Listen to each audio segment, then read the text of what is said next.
Hey, what's up guys? This is Anthony from Anthony's Customs, and for this review, we are looking at the new Marvel Legends Dazzler, part of the Marvel 80 Years Uncanny X-Men retro carded batch of figures.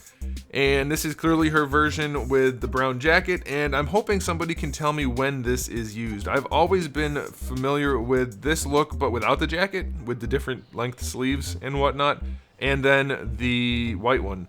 And I guess there's a new one too, but someone, can you please tell me where the jacket came from? I've seen it, but I'm not familiar with it. I didn't have any luck really finding anything out about it. But I like the look, and it seems to be very accurate on the figure, so that's pretty cool. So let's go ahead and get it off the stand and take a closer look. This figure stands just about 16 centimeters, probably to the top of the head. The hair sticks up a little bit more than that, and that makes her about 6 1/4 inches. And she's built on definitely the slimmer body, but I think it suits the character. As far as I can remember anyway, Dazzler's never been particularly curvaceous. I mean, I know all comic book characters are drawn in exaggerated ways, but she's been on the slender side as far as my memory goes back, so you can let me know if I'm wrong about that, but it looks pretty good to me. The paint job's pretty clean. We have the star on her chest, which is really nicely done. I like that a whole bunch. It's excellent. And then we also have the one on her leg, also excellent. And then we have the red stripe on her pants, which is not excellent, but it's not terrible. The lines are clean at least. It just didn't lay down very well, and it looks like it needs another coat, so that could definitely be better, but it's okay. As far as the belt goes, they painted the X on there very nicely, and that's it. There's no little buttons or anything. Same thing for the jacket, so nothing else to really talk about there. The painted gloves on the hands are okay, though her one finger is totally warped from the package. A little warm water will fix that up. The face is done pretty nicely. I like it. The hair also done nicely. I love that it's shaded, although maybe it's a little bit too orange. She's almost gingerish here. She should be more blondie, but that looks okay still. I mean, I like that they did the shading. It makes a big difference, so that's awesome. And the headband is painted very nicely as well, so all in all, very nice aesthetic on this figure. I'm very pleased with it. Oh, I forgot to mention, I don't know if this is going to show well. Mine has 2 spots of what maybe was glue or something, but relatively large spots right in the middle of her abdomen, and it throws off the look. I mean, obviously that's not supposed to be there, so that kind of sucks. But otherwise it looks pretty good. The blue seems like maybe it's got too much green in it, too much yellow in it, and it should be more of like a cobalt color. I'll have to check on that, but it's more blue on the packaging, so that's a little odd. It seems like Hasbro's been doing that with like a lot of their blues, with like Beast, and someone else had it too, so I don't know about that, but otherwise it looks pretty good. I'll give it an 8 out of 10. I like it. Pretty well executed overall. As far as accessories go, we're back to using these little swirly things, although they suit her well enough, I guess, and the plastic's nicely done, so it's okay. The glitter in there I could probably do without, but it looks okay, so I'll give her a 5 out of 10, I guess. I remember her doing more of like a blasty blast rather than swirlies around her wrists, but maybe that's okay. I don't know.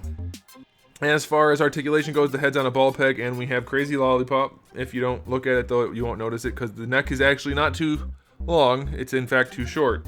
The head is in the right place. The neck just doesn't meet the head where it's supposed to, so you know, that's why some figures, when they do meet, people will go, oh, the neck's too long. No, it's not. You're just used to not seeing a long neck on a figure. But the head is in the right place, so that's good. But you do get to have attitude, like more than you need because of that.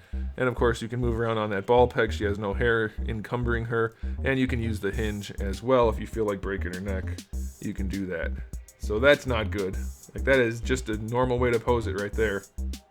And well, you can see the problem with the lollipop, but then it looks perfectly fine like that, so whatever. Shoulders work nicely, better than horizontal, full rotation, that's good.